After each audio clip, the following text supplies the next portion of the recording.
இயல் 12 துன்பங்களினால் உண்டாகும் நன்மைகள். நமக்கு நேரிடும் துன்பத் துயரங்கள் சில வேளைகளில் நன்மையாகவே இருக்கிறது.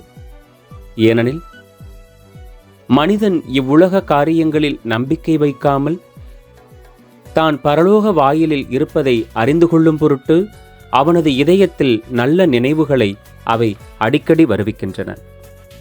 நாம் நல்ல எண்ணத்தோடு எதை செய்தாலும் சில வேளைகளில் பிறர் நமக்கு எதிராக பேசுவதும் நம்மை தவறாக அல்லது குறைவாக மதிப்பதும் நமக்கு நன்மைதான். அவை நமது தாழ்ச்சிக்கு உதவுகிறது. வீண் பெருமையிலிருந்தும் நம்மை காக்கின்றன.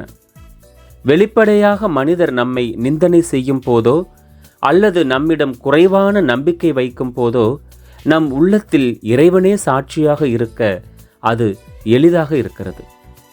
எனவே பிறரிடமிருந்து சிறிதளவேனும் ஆறுதலை தேட வேண்டிய அவசியம் இல்லாதவாறு மனிதன் கடவுளிடம் தன்னை முழுவதுமாக உறுதிப்படுத்திக் கொள்வதே தகுதியானது. நன்மனதுள்ளவன் துன்பப்பட்டு அல்லது சோதனைக்குள்ளாகி அல்லது தீய நினைவுகளால் துன்புறுத்தப்படும் போதுதான் இறைவன் எவ்வளவு அவசிய தேவையென்று கண்டுபிடிப்பான். ஏனெனில் அவரது உதவியின்றி நல்லது எதுவும் தன்னால் செய்ய இயலாது என்று காண்பான். அப்பொழுது தான் அனுபவிக்கும் துன்பங்களை பற்றி துக்கம் கொள்கிறான், புலம்புகிறான், ஜெபிக்கிறான். அப்பொழுது வாழ்க்கையே அவனுக்கு சலிப்பாக இருக்கிறது. உடலை பிரிந்து கிறிஸ்துவோடு ஒன்றித்திருக்க தனக்கு மரணம் வர வேண்டுமென ஆசைப்படுகிறான். அப்பொழுதும் கூட குறைவற்ற முழு அமைதி உலகத்தில் கிடைக்காது என்பதை நன்கு கண்டு கொள்கிறான். சிந்தனை: துன்பம் அனுபவிக்கும் போதுதான் துன்பம் என்னவென்று நாம் கண்டுபிடிக்கிறோம். துன்பம் அனுபவிக்காதவனுக்கு அதை பற்றி என்ன தெரியும்? ஒருவனுக்கு அவன் நினைத்ததெல்லாம் கைகூடி வரும்போது அவன் பெரிய ஆபத்தில் இருக்கிறான்.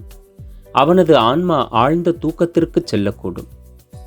அவன் மீண்டும் கண்விழிக்கும் போது உலகத்தில் நீ நன்மைகளை அடைந்ததாக நினைத்துக்கொள் என்று அதற்கு சொல்லக்கூடும்.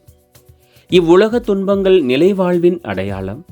அவை புண்ணியத்தில் நம்மை பழக்குகின்றன, நமது பேறு பலன்களை அதிகரிக்கின்றன, இறைவனின் திருவுளப்படி நாம் நடக்குமாறு செய்கின்றன.